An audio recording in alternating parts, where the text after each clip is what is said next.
સ્વાગત છે exam today પર મિત્રો 23 એપ્રિલ 2026ના રિલેટિવ કરંટ અફેર્સની ડિસ્કશન આ વિડીયોમાં આપણે કરવાના છે, તો છેલ્લે સુધી વિડીયો સાથે બની રહેજો. કરંટ અફેર્સ ઇમ્પોર્ટન્ટ ટોપિક છે, દરેક એક્ઝામમાં પ્રશ્ન પૂછવામાં આવે છે. ટોપિક પર આવીએ. ક્વેશ્ચન નંબર 1 છે, હાલમાં રાષ્ટ્રીય સિવિલ સર્વિસીસ દિવસ ક્યારે ઉજવવામાં આવ્યો? તો સિવિલ સર્વિસ એટલે કે જે લોકો આઈએસ બને છે, આઈપીએસ બને છે, આઈએફએસ બને છે, બરાબર, ગુજરાતમાં ક્લાસ 1 2ના અધિકારી બને એને સિવિલ સર્વિસ કહેવાય. યુપીએસસી, જીપીએસસી આ બધા સિવિલ સર્વિસ બોર્ડ છે. યુપીએસસીનું પૂરું નામ છે યુનિયન પબ્લિક સર્વિસ કમિશન, બરાબર, એટલે કે સિવિલ સર્વિસ. જીપીએસસીનું છે ગુજરાત પબ્લિક સર્વિસ કમિશન. 21 એપ્રિલના રોજ મિત્રો આ દિવસ મનાવવામાં આવે છે, દર વર્ષે 21 એપ્રિલે. આ દિવસ રાષ્ટ્ર નિર્માણ અને સુશાસનમાં સિવિલ સેવકોના સમર્પણ, પ્રતિબદ્ધતા અને પ્રયાસોને માન આપવા માટે ઉજવવામાં આવે. યાંગતજે નદી જે હાલમાં હાઈ સ્પીડ અંડરવોટર ટનલના નિર્માણ માટે ચર્ચામાં હતી, તે કયા દેશની મુખ્ય નદી છે? તો મિત્રો રાઈટ આન્સર છે એમાં ચીન દેશની.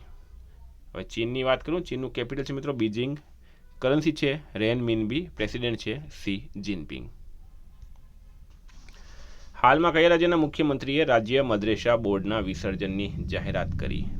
તો રાઈટ આન્સર છે મિત્રો ઉત્તરાખંડ. ઉત્તરાખંડના મુખ્યમંત્રી છે પુષ્કરસિંહ ધામી, અને પુષ્કરસિંહ ધામીએ ઉત્તરાખંડ રાજ્યમાં મદ્રેસા બોર્ડના વિસર્જનની જાહેરાત કરી છે. મિત્રો કેપિટલ છે દેહરાદૂન, સીએમ છે પુષ્કરસિંહ ધામી, રાજ્યપાલ છે ગુરમીત સિંહ. ફોન નંબર છે, જીએસઆરટીસી દ્વારા મુસાફરોની સુવિધા અને પ્રતિભાવ માટે કઈ નવી સિસ્ટમ શરૂ કરવામાં આવી છે? તો જીએસઆરટીસીનું પૂરું નામ છે Gujarat state road transportation corporation, બરાબર. એમના દ્વારા મુસાફરોની સુવિધા અને પ્રતિભાવ માટે નવી સિસ્ટમ શરૂ કરવામાં આવી, passenger feedback rating performance system. આની શરૂઆત થઈ છે માર્ચ 2026ના. આ સિસ્ટમ લોન્ચ કરવામાં આવી હતી. કાર્યપદ્ધતિ બસોમાં લગાડવામાં આવેલા QR કોડને સ્કેન કરીને મુસાફરો સીધો ફીડબેક આપી શકશે. વિદ્યાર્થી મિત્રો, આવનારી તમામ પરીક્ષાઓ સ્પેશિયલી LRD 14 જૂન 2026 પરીક્ષા છે, CCની એક્ઝામ છે, બરાબર. એક્ઝામ ટુડેનો મિત્રો કરંટ અફેર્સ ડેમો જોઈ લેજો. PSIની હાલની પરીક્ષામાં 100% કરંટ અફેર આપણું પૂછાય છે, દરેક પરીક્ષામાં આપણું 100% કરંટ પૂછાય છે. ડેમો PDF જોવા માટે 9510411961 પર મેસેજ કરો. અહીંયા તમને સબૂત પણ મોકલવામાં આવશે ને ડેમો PDF પણ મોકલવામાં આવશે. ડેમો જોવાના કોઈ પૈસા નથી, બરાબર. મેસેજ કરો ખાલી હાય હેલો લોકો, હું તમને ડેમો સેન્ડ કરીશ, પછી તમારે PDF લેવાની છે. હાલમાં જામુનના વિકાસનું મૂળ કયો દેશ બની ગયો છે? તો રાઈટ આન્સર છે આપણો દેશ ભારત. જામુન ઇંગ્લિશમાં એને સિઝિઝિયમ કહેવામાં આવે છે. ની વિવિધતાનું મૂળ અને સૌથી પ્રાચીન કેન્દ્ર માનવામાં આવે છે. જે ફળ આપતી પ્રજાતિ છે તેને સામાન્ય રીતે જામુન તરીકે ઓળખવામાં આવે. તાજેતરમાં પ્રકાશિત થયેલા એક અભ્યાસ મુજબ આ છોડનો વંશ આશરે 80 મિલિયન વર્ષ જૂનો છે, જે ઓસ્ટ્રેલિયા અથવા દક્ષિણ પૂર્વ એશિયાનું તેનું મૂળ હોવાની અગાઉની માન્યતાઓને પડકારે છે. હાલમાં રૂમેન રાદેવ કયા દેશના વડાપ્રધાનની ચૂંટણી જીત્યા? પ્રશ્ન છે, રૂમેન રાદેવ કયા દેશની વડાપ્રધાનની ચૂંટણી જીત્યા? રાઈટ આન્સર છે મિત્રો આમાં બુલ્ગારિયા, બરાબર. બુલ્ગારિયા રાઈટ આન્સર છે.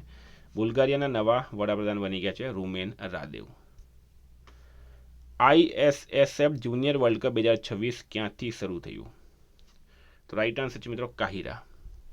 યુવા ખેલાડીઓ માટે આંતરરાષ્ટ્રીય શૂટિંગ સિઝન શરૂ થઈ રહી છે. ઇજિપ્ત ઇન્ટરનેશનલ ઓલિમ્પિક સિટી ખાતે આયોજિત. ઇજિપ્તનું કેપિટલ છે કાહિરા, એ તમને જણાવી દઉં મેં. આ ટુર્નામેન્ટ વિશ્વભરના ટોચના જુનિયર શૂટર્સ રાઇફલ, પિસ્ટલ અને શોટગન ઇવેન્ટમાં ભાગ લેશે. ભારત આ વૈશ્વિક શૂટિંગ ઇવેન્ટમાં 71 સભ્યોની મજબૂત ટીમ તૈયાર કરી છે. હાલમાં જળ સુરક્ષા માટે વોટર ફોરવર્ડ પહેલ કોણે શરૂ કરી? તો રાઈટ આન્સર છે વિશ્વ બેંક. વિશ્વ બેંક અથવા તો ધ વર્લ્ડ બેંક, બરાબર. વિશ્વ બેંકે જૂથે 15 એપ્રિલ 2026ના રોજ વૈશ્વિક જળ સુરક્ષાને મજબૂત બનાવવા માટે વોટર ફોરવર્ડ પહેલ શરૂ કરી. આ પહેલનો ઉદ્દેશ્ય 2030 સુધીમાં 1 અબજ લોકોને સલામત અને વિશ્વસનીય પાણીની પહોંચ પૂરી પાડવાની છે, જેમાં બહુપક્ષીય વિકાસ બેંકો સાથે સહયોગમાં નીતિગત સુધારા અને રોકાણો પર ધ્યાન કેન્દ્રિત કરવામાં આવશે. સ્થાપના થઈ છે 1944 મુખ્યાલય છે WDC એટલે કે વોશિંગ્ટન DC. પ્રેસિડેન્ટ છે મિત્રો અજય બંગા, ભારતીય મૂળના છે. કેન બેતવા નદી જોડાણ પ્રોજેક્ટના વિરોધમાં હાલમાં ચિત્તા આંદોલન ક્યાંથી શરૂ થયું? તો રાઈટ આન્સર છે મધ્યપ્રદેશમાં. મધ્યપ્રદેશમાં છતરપુર અને પન્ના જિલ્લામાં કેન બેતવા નદી જોડાણ પ્રોજેક્ટના વિરોધમાં એક આંદોલન શરૂ કરવામાં આવ્યું છે. એનું નામ છે ચિત્તા આંદોલન. આ અનોખો વિરોધ મુખ્યત્વે સ્થાનિક આદિવાસી સમુદાયો, ખાસ કરીને ગોંગન ડેમના ડૂબી ગયેલા વિસ્તારના ગામડાઓની મહિલાઓ દ્વારા કરવામાં આવી રહ્યો છે. મધ્યપ્રદેશનું કેપિટલ છે મિત્રો ભોપાલ, સીએમ છે મોહન યાદવ, રાજ્યપાલ છે મંગુભાઈ સિંહ પટેલ. કર્નલ શેર જંગ રાષ્ટ્રીય ઉદ્યાન જે હાલમાં ઇકો સેન્સિટિવ ઝોન સૂચના રદ થવાને કારણે સમાચારમાં હતું તે કયા રાજ્યમાં આવેલું છે? તો હિમાચલ પ્રદેશ રાઈટ આન્સર છે. કર્નલ શેરજંગ રાષ્ટ્રીય ઉદ્યાન, જેને સિમ્બલબારા રાષ્ટ્રીય ઉદ્યાન તરીકે પણ ઓળખવામાં આવે, તે તાજેતરમાં ઇકો સેન્સિટિવ ઝોન સૂચના રદ થવાને કારણે સમાચારમાં હતું તે હિમાચલ પ્રદેશના સિરમૌર જિલ્લાની પાઉટા ખીણમાં સ્થિત છે. હિમાચલનું કેપિટલ છે શિમલા. સીએમ છે સુખવિન્દરસિંહ સુખુ. રાજ્યપાલ છે કવિન્દ્ર ગુપ્તા. 11 છે ટાઈમ 100 લિસ્ટ 2026માં નીચેનામાંથી કયા ભારતીયોનો સમાવેશ કરવામાં આવ્યો? તો મિત્રો ટાઈમ 100 લિસ્ટ બહાર પડી ગઈ છે. ભારતના 3 વ્યક્તિઓને એમાં સામેલ કરવામાં આવ્યા છે. બરાબર, આ 3 કોણ છે? રણવીર કપૂર, સુંદર પિચાઈ અને વિકાસ ખન્ના. બરાબર, આ 3 હવે જણાવી દઉં મેં તમને.